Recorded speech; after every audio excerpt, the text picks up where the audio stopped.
Hello dear friends, एक बार फिर से स्वागत है आप सभी का पौराणिक कथाओं की स्टोरीज़ में। सीरीज़ में हमारी जो आज भगवान विष्णु के 24 अवतारों की कहानी है, उसमें आज अवतार नरसिंह का अवतार कथा है। तो चलिए कहानी शुरू करते हैं।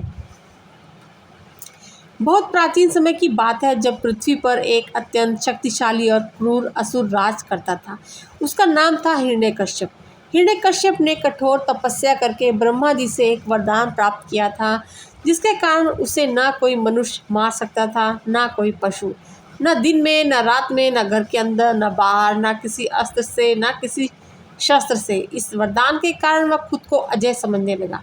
उसका अहंकार इतना बढ़ गया कि उसने अपने राज्य में यह आदेश दे दिया, अब से कोई भी भगवान की पूजा नहीं करेगा, सब केवल मेरी ही पूजा करेंगे। लेकिन उसी के घर में एक ऐसा बालक था जिसने उसके इस आदेश को मानने से इनकार कर दिया था, और वह बालक था भक्त प्रहलाद। प्रहलाद भगवान विष्णु के परम भक्त थे। वह हर समय नारायण नारायण का नाम जपता रहता था। हिरण्यकश्यप को ये बिल्कुल पसंद नहीं था कि उसने कई बार प्रहलाद को समझाने की कोशिश की, लेकिन जब प्रहलाद नहीं माना तो उसने उसे मारने के कई प्रयास किए।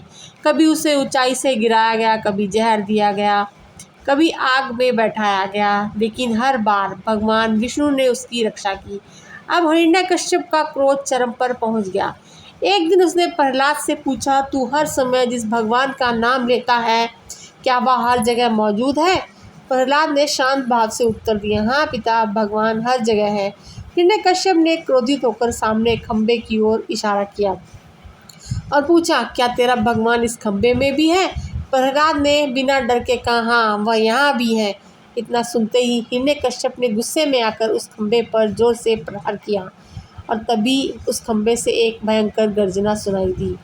पूरा महल कांप उठा, और अचानक उस खंबे से प्रकट हुए भगवान नरसिंह, आधा सिंह आधा मनुष्य।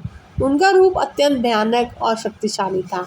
उन्होंने तुरंत हिरण्यकश्यप को पकड़ लिया और उसे महल के अंदर दरवाजे की चौखट पर ले आए। न वह पूरी तरह अंदर था, न बाहर था। वह समय संध्या का था, न दिन न रात। भगवान नरसिंह ने उसे अपनी जांघों पर रखा और अपने नाखूनों से उसका वध कर दिया। इस तरह उन्होंने ब्रह्मा के वरदान को भी नहीं तोड़ा और अधर्म का अंत भी कर दिया।